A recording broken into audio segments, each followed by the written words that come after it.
It was supposed to be the revenge season, but it didn't actually turn out like that. Oh my gosh, this season was a mess. Thank God it's over. We're back. It's your boy G along with Alec. Another great episode of 6300. Appreciate you for tuning in. Of course, we're gonna get into it in a second, but yeah, we're here to talk Lakers, and we're gonna get to it in just one moment. But let's do this first.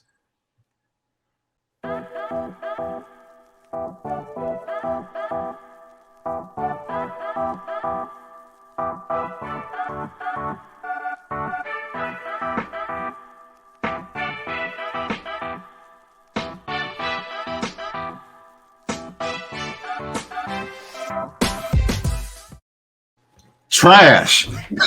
Trash. I thought about throwing a suit on, like it was a funeral. We'll let the season officially end for that one. But today, we're here after Lakers lost to the Suns, officially knocking us out of even the play-in tournament. So the revenge, like I said, the revenge tour that we were on. It's crazy we have this LeBron's jersey shirt on, but I had this on. The revenge tour that we're supposed to be on for LeBron this year has fallen very short. Couldn't even get to the 10th seed in the West this year. Have just been bounced out of the playoffs completely. So definitely an unexpected season. Definitely a surprising to the nth degree. And we're going to talk about it all with all angles in just a moment. Before we get rolling again, as I said to start, it's your boy G along with Alec. Another great episode of Section 300. Follow us online, IG and TikTok at Section.300. Follow us on Twitter on Section 300 Sports. Subscribe to the show if you're watching on here on YouTube and all across all of our podcast streaming services there. So appreciate all the love. And Alec, where do you want to start with these boys, man? Yeah, no, I was just going to respond to what you were saying about it being a revenge season. I mean, it didn't really seem like LeBron was focused on revenge. I don't think it's a revenge season, but he made these shirts, so I guess that's what we're rolling with. LeBron has been focused on the hashtags for himself, like the hashtag. He's focused on beating the hashtag Wash King allegations. I think he successfully has beat those, but he's hashtag chasing Kareem. And that's kind of a hot topic right now as they've been recently eliminated. Still, Correct. We could discuss that further as well. But it was. We talked last episode about how many wins we saw in the last 6 or 7 games, and they just went on to lose 3 straight. All of them. I said optimistically, I hope they go 2 and 4. And even after that, I was being honest, and here we are. So they couldn't even do that. Losing streak total. So they sealed their fate right there. Yeah, and then before we get into all the details of it, just the last game that just happened, the Suns game, we got blown out in that, and I bring it up because LeBron said again, and I mentioned I say that because we talked last episode, and I brought up the idea of sitting LeBron. I was like, LeBron's been hurt for a little while. I know we're on the brink literally right now, but even still with his ankle injury, and there being a slight chance, sit him for maybe a game or 2 early on, and then let him play the final 4 or 5 games. And he sat, I believe, he sat the last 3. I think it's been he sat the last 2. I think the timing of it just was not the same as I had hoped. I thought he was gonna, because I think he played the first game after I said that. Yeah, he played the Pelicans game where I was hoping he would have sat those 2 games first and then played after. But he started there and played, and now he's sitting, and he joked April Fools. His April Fools joke tweeted out, "I'm done for the season, gonna be sitting down," and it kind of seems like that's gonna be the case with how things are. Jokes actually on us, as he's for real sitting down. But definitely interesting to see how that played, and how injuries have yet again derailed a season that we had high hopes for our Lakers squad. So definitely a sad thing. And what do you think about how LeBron has handled just this final stretch? Yeah, I mean, I think if he was healthy enough, I think he would have played against the Suns. So clearly him sitting out, the ankle isn't right. Correct. That's why I think now that the games are meaningless, he shouldn't come back at all. There's only 2 or 3 left. I believe so. It's really not worth it at this point. And I know that there's still conversation about him winning the scoring title, but meaningless games at this point. And Embiid's probably going to get that too because he's gunning Right. for the scoring title. So Right. Yeah, on one end, there's a scoring title. On the other end, I think he's still officially over the 30-point per game marker. So just so you don't mess that up, we don't have any more 20-point games or whatever, as we did a few weeks ago, I believe that was. Yeah, go ahead and lock in at 30, keep that there, and shut it down. Go ahead and lock your stats in. I know you also we're chasing Kareem, all the jokes you said before also, but for individually, if he's looking at it, he's like, let me make sure I lock in this 30 I got right now. And y'all can figure out the rest from there. So I'll say too, like some of the I guess criticism that he gets. I mean, because they're still like we're Kobe guys, but they're still like Kobe disciples who like anything LeBron does, they have to compare to like what Kobe did. And you sent me something. Yeah, there's people that are like Kobe would have played like even though he was hurt, and that may be true, but I don't think it's fair to like put that on LeBron. Like if his ankle is really bad, like. That you needed to play kind of thing. Like, sure, they're built different or whatever, but like at that point in the season, like they're playing the Suns too. Like we probably weren't going to win this game. I think LeBron kind of resigned to the fact that it was pretty much all but over. Right. And the team played like it was all but over last night. So. Yeah, there's that. At the same time, I know there's a whole world full of Mama disciples, as you just said, and we kind of consider ourselves, even for our mom's couch or whatever, we consider ourselves one of those as well. But at the same time, while there are some disciples, Kobe still was one of one. So to be like, hey, Kobe would have did this, Kobe would have did that. It's like, yeah, because that's Kobe. Like everybody can't be Kobe. Let Kobe be who he was and continue to revere him as the legend that he is, and then let LeBron do what he's doing. And if he decides not to shut it down, then he shuts it down, and we'll adjust from there. So that's what we're doing. And the result of Kobe playing 40+ minutes a night to close that season, he tore his Achilles the last game of the regular season. So it's not worth like LeBron potentially seriously injuring himself and having to miss half the season next year or something. Right. So no need to force. I understand. Yeah. No need to force that. So so now we're here. LeBron is sad. We lost again. Officially bounced from the play-in tournament. So we're out, and now we look to what's next. What do you think of the roster we have right now, and what are you looking forward to this offseason? Yeah, I should have pulled up like the basketball reference of who's going to be on the roster. Okay, we just pulled it up. So to say that again, you said Russ, LeBron, AD, THT, Nunn possibly, and Stanley will be the guys remaining. It looks like Nunn has his like player option. I'm sure he's gonna cash that out. I say you the joke that someone tweeted because it was like Nunn is expected to pick up his player option, and somebody was like, I hope he doesn't get injured trying to pick it up. Oh yeah, crazy, dude. Lakers fans were laughing through the pain right now because absolutely, it's been a comical season, even through the messes that it's been. Very, very disappointing season through and through. Nearly from the very beginning. I mean, we lost those 2 games early to OKC, and that was kind of a bad omen for the rest of how the rest of the year was going to ensue. So, just going forward with the roster, the guys that we have, THT's value super low right now. I don't think that you're going to be able to move him at this point. Kendrick Nunn probably picks up his option. Not sure if he ever plays for the Lakers. Like they might to package him in a deal as well. Right. Stanley probably stays. Yeah, I can see him staying. LeBron probably stays. I think that you should explore trade ideas for Anthony Davis, though. Like if you're a good GM, you would. Just because he is still young, like ton of value regardless of his injury-prone status. But I think that's why you should look for deals for him because you haven't been able to really get a full 82 out of him. Like when LeBron and AD are together, they're one of, if not the best duo in the league when they're on. But we haven't gotten 100% AD since the 2020 bubble season, the championship. So I think it's worth at least exploring what is out there, like what's available.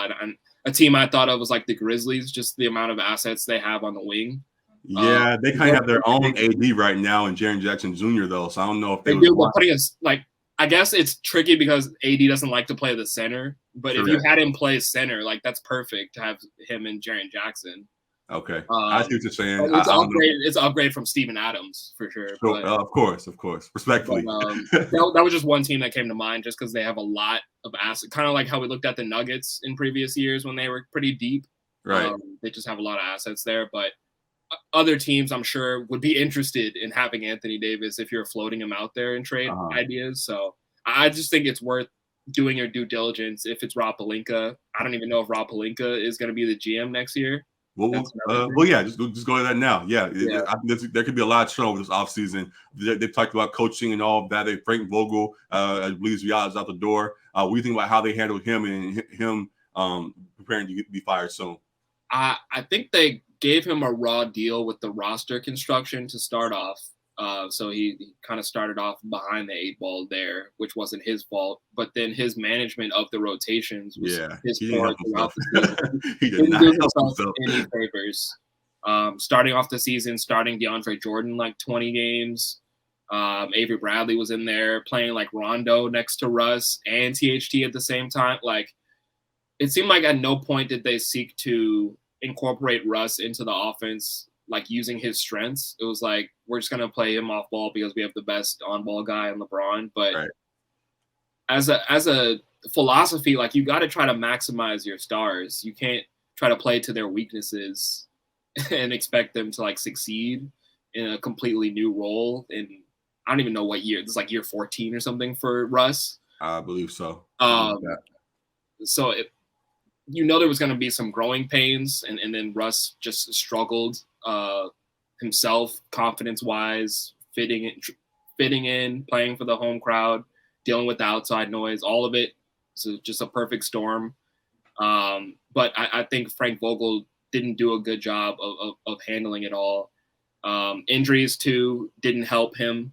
He had to start – I think they have more starting lineups than they do wins this year, like 37 starting lineups. 37 starting lineups, 31 wins, something like that. Yeah, it's nasty. So, yeah, that wasn't a help to him either. But it felt like even with the chips that he was dealt, he didn't do the best job of maximizing what he had. And when you saw things did work, like playing Austin Reeves or playing Stanley Johnson and winning a game, the next game, it seemed like he would revert back to Avery Bradley and like Melo. Forget that what just happened. Like it was, It was like he didn't learn from the mistakes. So I understand. I felt like he should have been gone maybe 3/4 of the way through.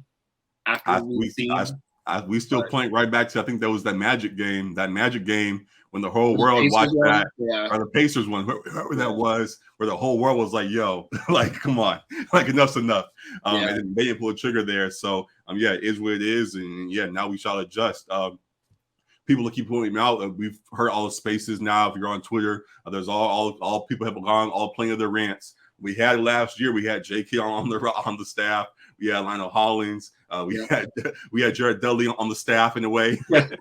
all these kind of guys that could have been good replacements for Vogel. We let them go elsewhere. And now it's going to be interesting to see who they replace them with. They've talked about Doc Rivers and Quinn Snyder as the first names that are already being brought up. I don't want Doc.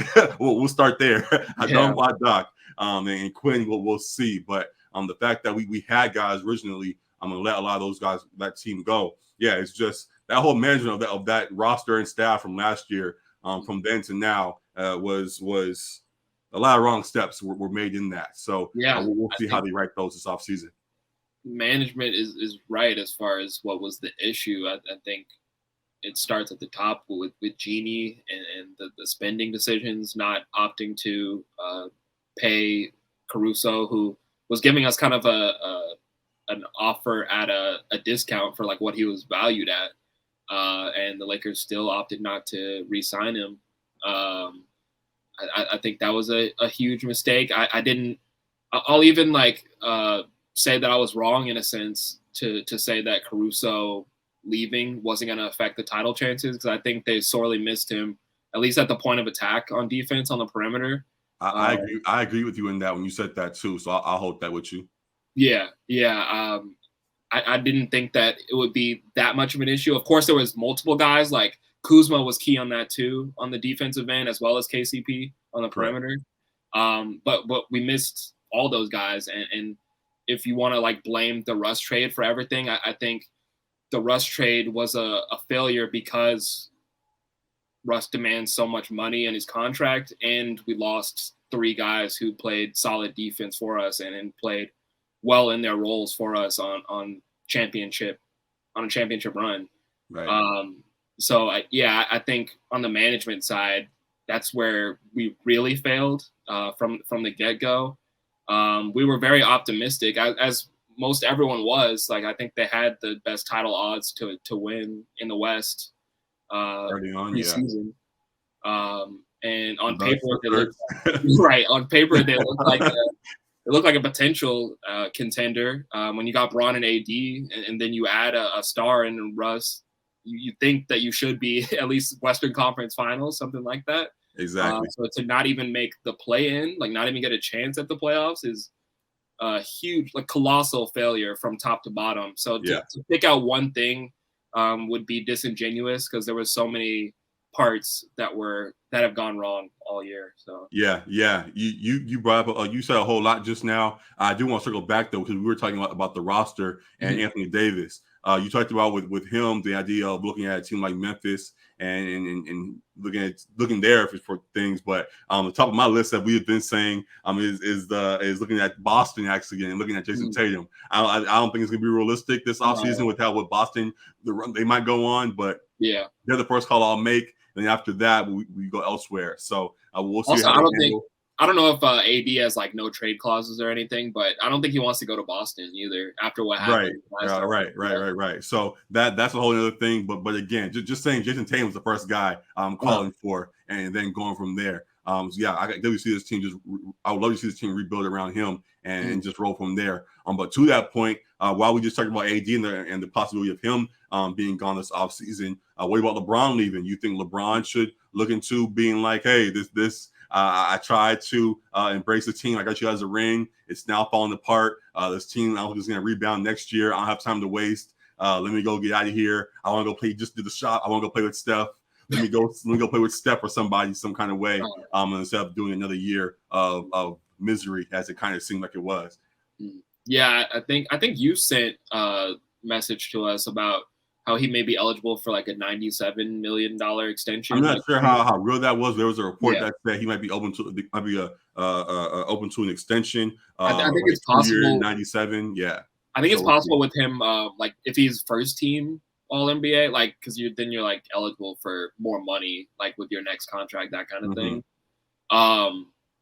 But yeah, I mean, if he were to sign another 2-year extension, I don't see him doing that one because like he's already voiced his opinion of wanting to play a season with Bronny.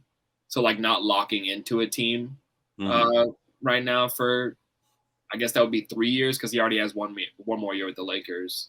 Right. That would be locking in for 3, and Bronny's going to be eligible for the draft after this next year. So he probably doesn't want to be locked into a team. Like he probably wants to be able to go to whatever team he gets drafted to in free agency, that kind of thing. Right. But in terms of just basketball, I think he enjoys playing with AD. I wonder if he's a little bit frustrated or concerned about AD's fragility, because AD, like we mentioned, hasn't really been able to play a full season since 2020. And he's supposed to be like the young star to kind of carry the mantle, like after LeBron is gone. You know what I think, to be honest? Yeah. I think it might be the opposite. I think he might actually be too confident in AD still. And it sucks to even have to word it like that because I like AD still.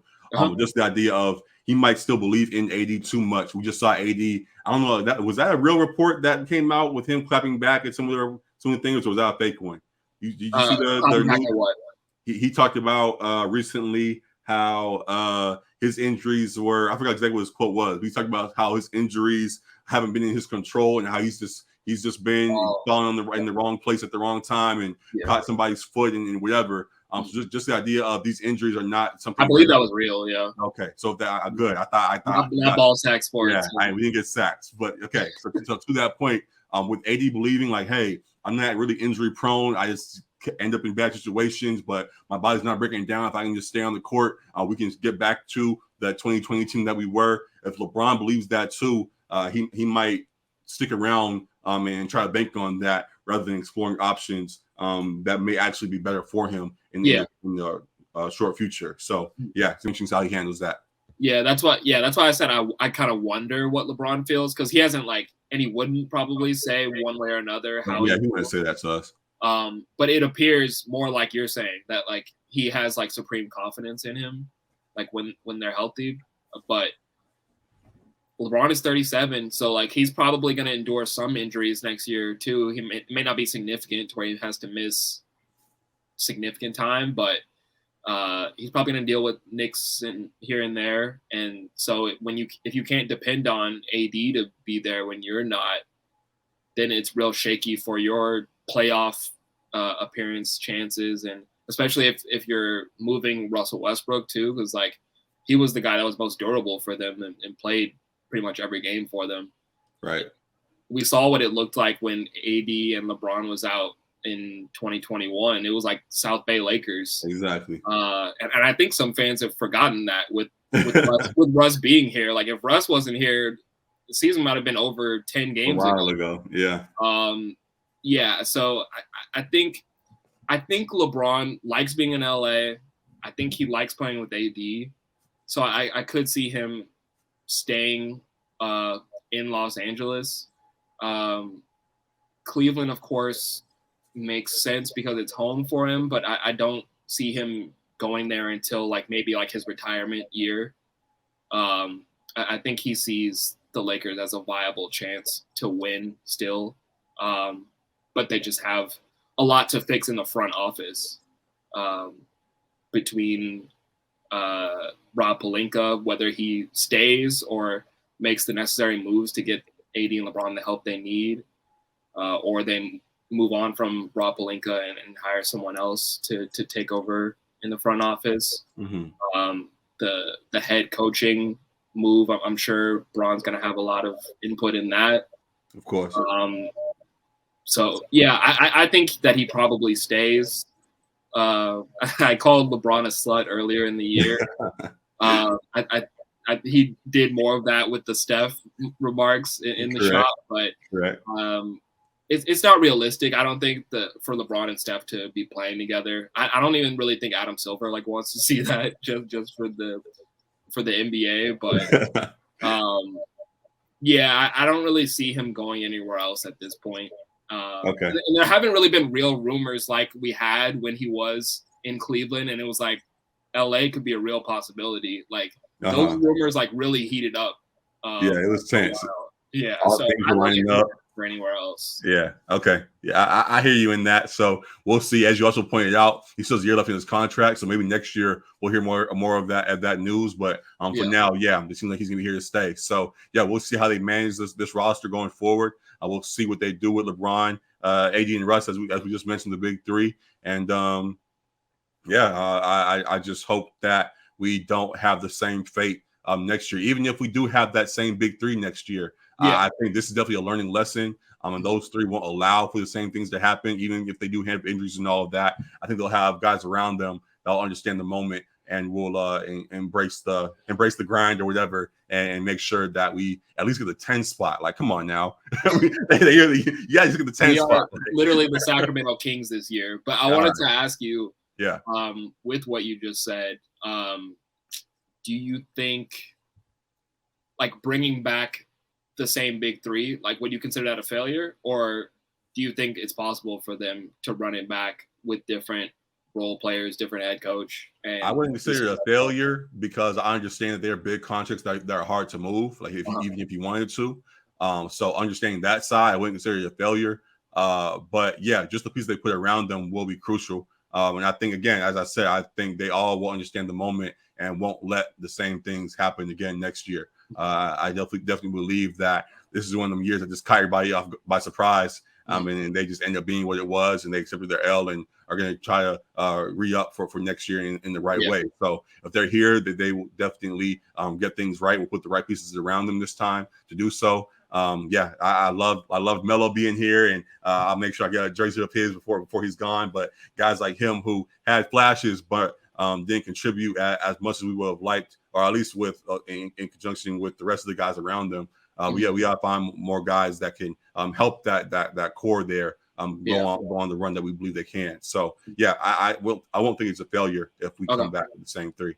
Yeah, it appears that, I mean, Russ himself, in response to the question post game, said that he'd like to run it back, but nothing's guaranteed.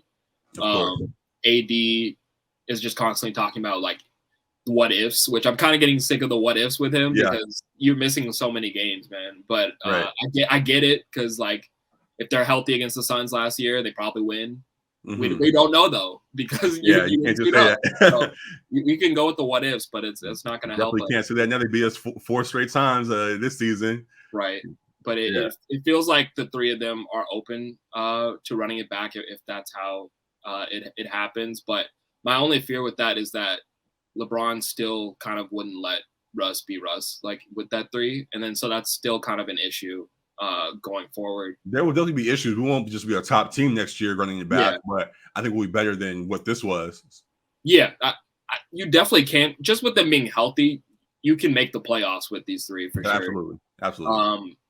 But you don't know if they're healthy. So if AD is out again and you have a similar just LeBron-Russ tandem, just how that chemistry works on the floor, it wasn't a sensational duo like this year. They really kind of struggled together. So, I would kind of worry about that. I feel like it'd probably be best for Russ to be somewhere else, and probably better for the Lakers for him to be somewhere else, just basketball fit-wise, with LeBron being the head of the team. But I do think they can be more successful, even if they do run it back. It's just a head coach that knows how to implement an offense and has a scheme that like he believes in and sticks to. It felt like they kind of just played pickup basketball at times. How do you pick up basketball vibes? Yeah. I think that would be key. Like a coach that has like an offensive direction for the team. I agree. And Okay. We talked about what just happened. We talked about the team management. We talked about the staff. We talked about next year. What else you want to talk about? Is there anything else with the team you're thinking of right now? I don't know what their draft looks like. I don't know that either. What they have, I think they might have like a late first round pick of some sort, because like that was the thing that they were kind of like offering with at the trade deadline, like a first round pick and THT and none or whatever, and that wasn't really enough to get deals done at the trade deadline. But I don't know, floating Russ out there, floating AD out there, like I think there are teams that are going to be interested. It's just going to be if they're going to be able to iron out the logistics of contract negotiation, that kind of thing, and get a deal done. But yeah, this offseason is going to be a crucial one, because like a lot of Lakers fans have said, like this has been one of, if not the most disappointing Lakers season and like hardest seasons to watch. I don't really. Oh yeah, well, I'll officially ask that. You think this is the most disappointing Lakers season ever? Yeah, I think so. Just because like even the team that had Nash and Dwight, while they underachieved, they still made the playoffs off the strength of Kobe at the end, but they still made the playoffs. This team didn't even make the play-in, so this team is going to finish 11th or 12th. Right. And you had on paper 2 superstars and a star, so you were expected to at least be top 4 in the West or so, and to finish as the Sacramento Kings, like that's.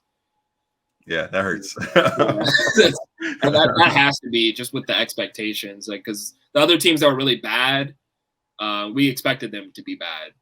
Yeah, this team has 4 top 75 players on it. Of course, like 3 of them are past their ultimate primes, but yeah, you got to do better than what they did this year. And there was maybe like 2 games that were like exciting, fun to watch as a Laker fan this year that I can remember. Everything else, I was like, how are they going to figure out how to blow this lead, lose this game? And they did it every time. Yeah. So yeah, that definitely was a tumultuous season. In a way, glad that's come to an end. But even through it all, like we said, we still found joy in it, and glad that we witnessed it and made it through to the end here where we are. So yeah. a very fun season here. Looking forward to what's next with the squad. Getting excited for all of that. Still looking forward to what's left with the rest of the NBA. We'll talk about that later on. Today we're going to end just with this. We're going to just talk Lakers today for you guys. But we'll come back on Sunday discussing winning time. We'll also talk about we will talk about NBA award predictions. We'll talk about that. Make some playoff predictions as well. And then we'll get back to our all NBA stuff later on next week for you too. So yeah, good things lined up for the rest of the week. But for today, just that. And yeah, we appreciate you guys listening in to us, our conversation here. So let us know your thoughts on the Lakers season in the comments. Let us know on IG and TikTok at section.300. Let us know on Twitter at section300sports. Let us individually, me at Just AG and Alec at Lakers Fan 24. And we'll love to talk to you guys again soon. So I appreciate you guys for tuning in yet again. Subscribe to the show wherever you're watching on YouTube or on our podcast streaming services.